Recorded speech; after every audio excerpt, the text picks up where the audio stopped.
Shalom Bapak Ibu Saudara, selamat malam. Selamat berjumpa kembali dalam program Night Call GPIB. Bersama dengan saya Pendeta Willem Esau Talakua, Ketua Majelis Jemaat GPIB Sion Koba dan Pendeta Konsulen di GPIB Jemaat Efrata Tobuali, Bangka Belitung. Saat ini kita akan bersama-sama merenungkan firman Tuhan dari Alkitab. Namun sebelumnya mari kita berdoa.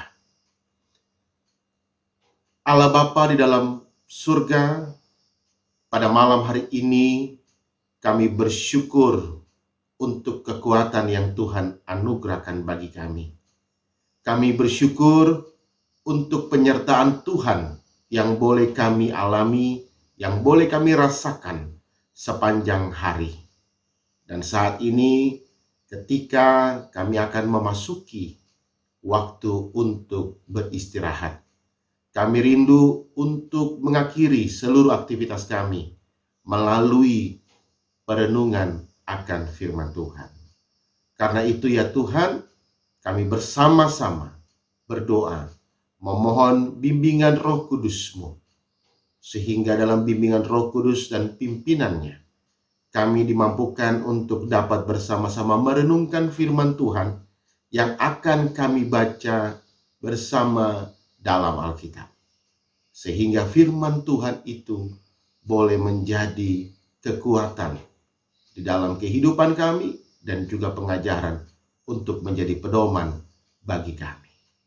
Kami telah siapkan hati dan pikiran kami ya Tuhan. Berfirmanlah karena kami sudah siap untuk mendengarnya. Amin. Bapak Ibu Saudara kekasih Kristus, pada malam hari ini pembacaan kita terambil dari Habakuk 2 ayat 6b sampai dengan ayat yang ke-8 yang menyatakan, celakalah orang yang menggaruk bagi dirinya apa yang bukan miliknya. Berapa lama lagi? Dan yang memuati dirinya dengan barang gadaian. Bukankah akan bangkit dengan sekonyong-konyong mereka yang menggigit engkau, dan akan menjaga mereka yang mengejutkan engkau, sehingga engkau menjadi barang rampasan bagi mereka? Karena engkau telah menjara banyak suku bangsa, maka bangsa-bangsa yang tertinggal akan menjarah engkau karena darah manusia yang tertumpah itu dan karena kekerasan terhadap negeri, kota, dan seluruh penduduknya itu. Demikianlah pembacaan Alkitab. Berbahagialah kita yang senantiasa selalu membaca dan merenungkan firman Tuhan dari Alkitab dan menjadikannya sebagai pedoman di dalam kehidupan kita hari lepas hari. Bapak Ibu Saudara terkasih Kristus, sehebat apapun berbagai bentuk penindasan dilakukan dan terjadi, tetap saja akan tiba waktunya penindasan dan para penindas yang melakukan kejahatan pada akhirnya akan runtuh, hancur lulu lantah. Sejarah telah membuktikan hal itu. Dan hal itu juga tampak melalui penglihatan Habakuk dalam pembacaan kita pada malam hari ini. Dalam penglihatan tersebut, Habakuk menyampaikan penghukuman bagi bangsa yang telah melakukan penindasan dan juga telah melakukan penaklukan. Tetapi di sisi lain, Habakuk juga menyampaikan bahwa bangsa yang awalnya ditindas, dikuasai dan ditaklukkan akan bangkit melawan dan menyerang kembali kerajaan penindas. Nah, karena itu dalam ayat 6b, berita penghukuman itu tampak jelas melalui ucapan kata celakalah. Ucapan celaka menjadi ciri khas dari ucapan-ucapan penghukuman dalam pemberitaan para nabi. Nah, ucapan ini ditujukan pada keserakahan kerajaan Babel yang kita tahu dan kita mengetahui bersama pada zaman itu Babel begitu kuat. Dengan kekuatan dan kuasa yang ada, mereka melakukan ekspansi kepada bangsa-bangsa lain, dan kekuatan ekspansif itu tidak terbendung. Bahkan kerajaan Babel melakukan penaklukan untuk menunjukkan dan membuktikan kehebatannya, dan semuanya berujung untuk kepentingan diri sendiri. Nah, akan tetapi Habakuk dalam pembacaan kita menyampaikan bahwa kondisi itu tidak akan berlangsung secara permanen atau selamanya.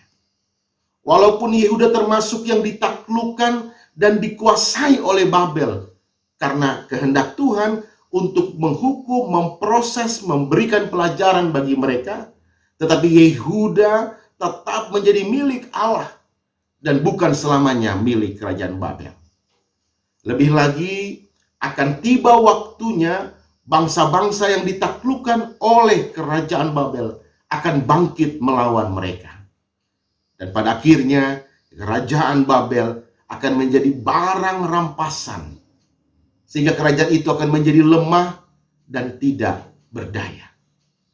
Nah, penglihatan ini bukan saja menekankan akan adanya hukuman Tuhan untuk kerajaan Babel, tetapi di balik itu ada berita pengharapan yang memberikan kekuatan bahwa akan ada kebangkitan dan pemulihan bagi Yehuda di tengah-tengah situasi yang mereka alami saat itu. Nah, Bapak Ibu Saudara terkasih di dalam Tuhan, melalui perenungan ini kita diingatkan bahwa tindakan penjajahan, penindasan, ketidakadilan yang terjadi merupakan bentuk-bentuk kejahatan. Dan pada waktunya para pelaku kejahatan dan sistem yang menindas akan runtuh, hancur, luluh lantak. Mungkin saja saat ini kita adalah orang-orang yang menjadi korban dari kejahatan itu. Akan tetapi melalui firman Tuhan ini, kita dapat melihat bahwa Allah tidak akan membiarkan berbagai bentuk kejahatan terus-menerus merajalela di muka bumi, termasuk yang mungkin sedang kita alami saat ini. Allah tidak tinggal diam. Ia terus bekerja untuk menyatakan keselamatan dan memberikan keadilan bagi mereka yang menjadi korban dari berbagai tindakan-tindakan yang menindas itu. Nah, Bapak Ibu Saudara kekasih Kristus, ini menjadi kekuatan, penguatan buat kita bahwa kuasa kejahatan dalam berbagai bentuk itu mereka tidak akan pernah bisa berjaya selamanya. Akan tiba waktunya kuasa kejahatan itu akan hancur dan luluh lantak. Dan ini boleh menjadi pengharapan ketika kita berada dalam situasi tersebut. Dan di samping itu, kita juga diingatkan bahwa Allah bekerja di dalam karya keselamatan. Allah bekerja juga melalui kita. Kita adalah orang-orang beriman yang dihisap masuk di dalam misi Allah tersebut. Misi Allah itu adalah misi yang membawa dan menghadirkan damai sejahtera bagi seluruh ciptaan.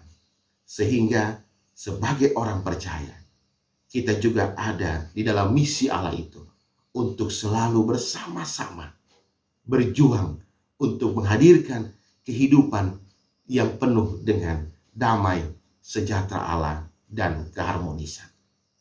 Tuhan memberkati kita. Amin. Mari kita berdoa.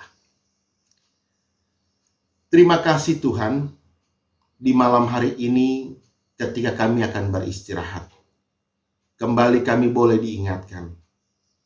Kami diingatkan bahwa Tuhan tidak pernah berkenan untuk membiarkan berbagai tindakan-tindakan kejahatan, penindasan, penjajahan yang mengorbankan orang lain terjadi. Dan Tuhan akan bertindak untuk menyatakan karya keselamatan bagi para korban.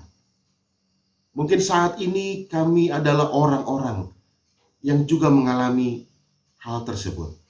Tetapi melalui firman Tuhan ini kami bersyukur kami boleh dikuatkan iman dan pengharapan kami.